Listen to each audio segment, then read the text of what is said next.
engagement with Level 5 a number of years back to, we make sure we established our brand strategy. I think when you see examples like Allbird and some of these others, the reason they're successful is it's very clear. They know who they are. They're just started up. They're very passionate about it. They know what business they're in, and they know what they're trying to stand for. But bigger companies have to do that too. So we did that journey first. But what inevitably happens is that you end up turning that into a really nice marketing campaign with a nice TV commercial perhaps, and it can stay there. So what we did starting about a year or two ago was really want to understand how to operationalize the brand and how to buy into this idea that brand is a business system that lives throughout the enterprise and everything that we do. That was what started our journey of trying to really deliver against this brand promise. That buying into that Level 5 idea that the brand is the value of a promise that is consistently kept, and how do you consistently keep it across so many different touch points, physical, digital. Well, the good news is with some tools that we didn't always have before and some help to find these journeys. So understanding who we are and what we stood for was first, but then also, you won't see a lot of it here, but there are different segments, of course. A lot of companies say, well, we really serve mom, and mom represents, half of our sales, so why don't we just build it around mom? The reality is there's lots of young professionals and empty nesters in your businesses as well, and they all have different expectations and experiences with your brand.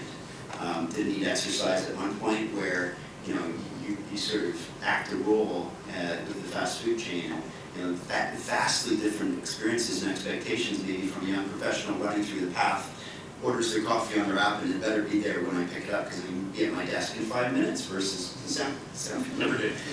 Maybe the gym is involved in there somewhere, but versus the retired guys who want the same table at their local restaurant. They know the manager. They just want a coffee and a clean washroom. So some really neat cultural unfreezing about customer empathy and putting ourselves in the customer's shoe, but then identifying those moments of truth. And so there are key moments, and many of us can relate, where we're either in or we're out.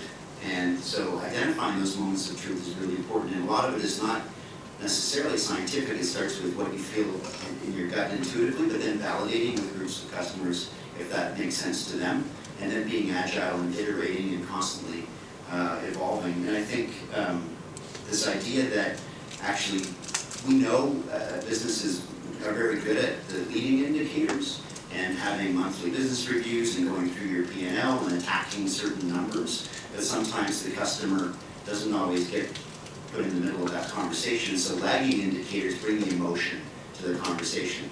So not just, we know, for example, how many people went into one of our banking pavilions to have their ID verified so that they could complete their MasterCard application.